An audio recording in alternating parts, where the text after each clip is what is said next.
What does it mean that the Jewish people are the chosen people? This is something that's been really misunderstood over the centuries by non-Jewish and Jewish audiences alike. Check out this clip where Ben Shapiro is asked this question by an audience member and the answer that he gives, and then we'll talk about it a little bit after. But before we watch that clip, can you hit that subscribe button over there in the corner? We'd really appreciate it. Check this out. Hi, Mr. Shapiro. I'm Caesar. How you doing? So I was reading the Bible the other day, and I came across, sort of the idea that the Israelites, so Israel is God's chosen people.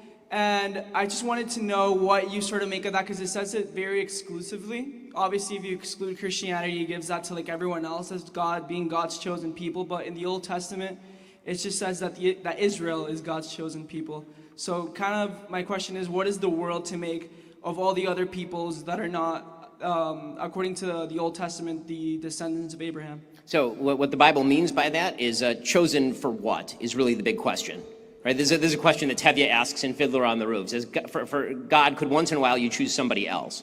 And if you look at the history of the Jews, the idea of a chosen people is the idea that God exists in human history and that God actually acts in human history as shown by the events of the Bible. That's sort of the case the Bible makes. As far as the idea that the Jews are chosen, that doesn't mean the Jews have exclusive access to heaven. It doesn't mean that God doesn't care about other peoples. It means that God has chosen this one people as an example of a nation that he is going to hold to account for not following the ways of the Bible. I mean, that's the message of the 5 books of Moses and all of the prophets. But the idea is to be what's in the Hebrew, Mamlechet Kohanim v'goy kadosh, meaning it's supposed to be a nation of priests and a holy nation as an example to others. But again, that doesn't mean that in Judaism the ideology is that nobody else matters, or that the rest of humanity is inferior, or anything remotely like that. In fact, according to Jewish law, the access to heaven is much easier for people who are not Jewish. I have to fulfill 613 commandments and routinely fall short. According to Jewish philosophy and thought, non-Jews only have to fulfill 7 basic commandments, not even 10, like 7 basic commandments that pretty much everyone is capable of fulfilling.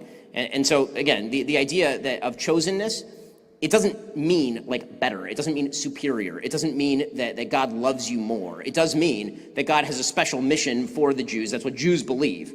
By the way, I think Christians believe that God has a special mission for Christians, and Muslims believe that God has a special mission for Muslims. One of the things about religious particularism that I have basically no problem with, and it's one of the reasons I don't really do religious doctrinal disputes, is because I have no problem with other people believing what they want to believe about themselves and their religious adherence to God. I really care about how they act in the world and how they treat other people.